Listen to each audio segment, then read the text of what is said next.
স্বামী ব্যারিস্টার তৌফিক নেওয়াজের মৃত্যুর পর আগামীকাল বৃহস্পতিবার 20শে আগস্ট 12 ঘন্টার জন্য প্যারালো মুক্তি পাচ্ছেন আওয়ামী লীগ সরকারের সাবেক মন্ত্রী ডাক্তার দীপু মনি। বৃহস্পতিবার সকাল 6টা থেকে সন্ধ্যা 6টা পর্যন্ত তাকে প্যারালো মুক্তি দেওয়ার আবেদন মঞ্জুর হয়েছে বলে জানিয়েছেন তার আইনজীবী গাজী ফয়সাল ইসলাম। তিনি জানান, স্বামীর মৃত্যুর পর শেষ বিদায়ে অংশ নেওয়ার জন্য দীপুমণিকে প্যারালো মুক্তির আবেদন করা হয়। পরে সংশ্লিষ্ট কর্তৃপক্ষ আবেদনটি মঞ্জুর করে। দিনের প্যারোলে মুক্তি চেয়ে আবেদন করেছিলাম।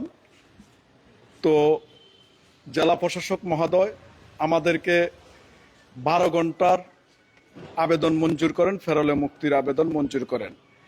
যেহেতু ডাক্তার দীপুমণি অদ্য 2 বছর পূর্ণ হলো কারাবরণের, তো 2 বছর উনি জেল হাজতে আছেন।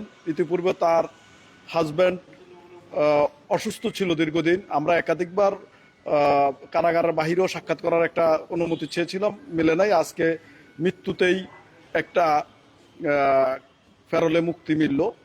তো সেটা আমরা চেয়েছি আগামীকালকে 20 তারিখ 20 তারিখের জন্যই চেয়েছি। যখন চূড়ান্ত হলো 12 ঘন্টা, তখন আমরা সেই 12 ঘন্টাটা 20 তারিখ সকাল 6টা থেকে এবং সন্ধ্যা 6টা পর্যন্তই সেটা মঞ্জুর হয়েছে। এর আগে মঙ্গলবার রাতে ঢাকার একটি বেসরকারি হাসপাতালে চিকিৎসাধীন অবস্থায় মারা যান ব্যারিস্টার তৌফিক নেওয়াজ।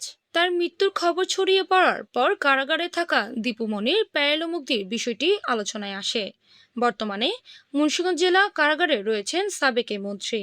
বুধবার দুপুর পর্যন্ত কারা কর্তৃপক্ষ জানিয়েছিল তার প্যারালো মুক্তির বিষয়ে কোনো আবেদন তাদের কাছে পৌঁছেনি। মুন্সিগঞ্জ জেলা কারাগারের জেল সুপার মোহাম্মদ জান্নাতুল ফারহাদ জানিয়েছিলেন, আবেদন পাওয়া গেলে নিয়ম অনুযায়ী পরবর্তী কার্যক্রম নেওয়া হবে। পরবর্তীতে দীপু মনির প্যারালো মুক্তির আবেদন মঞ্জুর হওয়ার বিষয়টি তার আইনজীবী নিশ্চিত করেন। ফলে স্বামী শেষ বিদায়ে অংশ নিতে আগামীকাল 12 ঘন্টার জন্য কারাগার থেকে প্যারালো মুক্তি থাকবেন দীপু মনি। মুন্সিগঞ্জ প্রতিনিধি পাঠা দত্ত ও ভিডিও চিত্রে PIB 71 টিভি।